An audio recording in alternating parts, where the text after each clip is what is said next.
రాఖీ పండుగ అనేటువంటిది విశ్లేషణ ఏంటనేది ఇవాళ మనందరం కూడా ఒకసారి అందరూ తెలుసుకోవాల్సిన ఆవశ్యకత ఉంది. ఎందుకంటే అన్నా చెల్లెల బంధం, అక్కా చెల్లెల బంధం అనేటువంటిది, అలాగే మన అక్కగారి బంధం ఎలా ఉంటుంది అనేటువంటి దాన్ని కూడా ఇవాళ మనందరం కూడా తెలుసుకోవాల్సిన ఆవశ్యకత ఉంది. ఎందుకంటే ఇవాళ సమాజం ఎటుపోతుందో అనేది ప్రతి ఒక్కరు కూడా ఆలోచించాల్సిన విషయం. ఇవాళ మనం ఆడపిల్లలకు మాత్రమే జాగ్రత్తలు చెప్తాం. అమ్మ అటు వెళ్ళబాకు, ఇటు చూడబాకు, ఎవరితో మాట్లాడబాకు అని చెప్పేసేటువంటి జాగ్రత్తలన్నీ కూడా మా ఆడపిల్ల చెప్తాం. కానీ మగపిల్లలకి ఎవరు కూడా చెప్పేటువంటి పరిస్థితి లేకపోవటం వల్ల ఇవాళ మనం చూసాం. కలకత్తాలో ఒక ప్రజాసేవ చేసేటువంటి వైద్యురాలిపైనే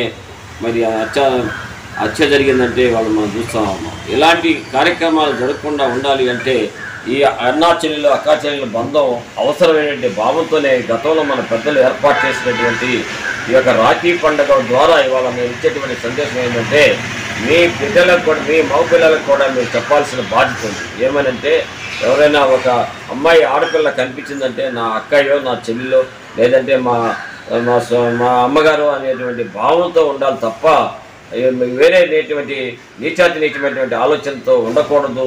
ఎవరైనా తెలుసో తెలియక చేస్తున్నా కూడా మనం వారికి చెప్పాల్సిన బాధ్యత ఇవాళ ప్రతి పౌరుడి పైన ఉంది. ఎందుకంటే ఇలాంటివి జరగకుండా ఉండాలంటే ముందు మానవత్వం అనేది చాలా అవసరం.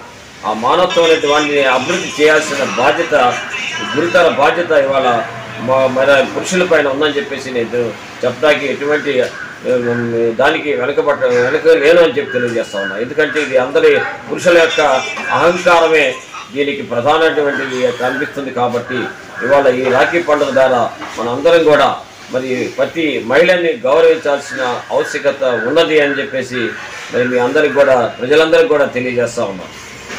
రాష్ట్ర అభివృద్ధి గురించి కానివ్వండి, ఇప్పుడు సంక్షేమాలు మొత్తం ఒక్కొక్కటిగా అమలు చేస్తున్నారు. వాటి మీద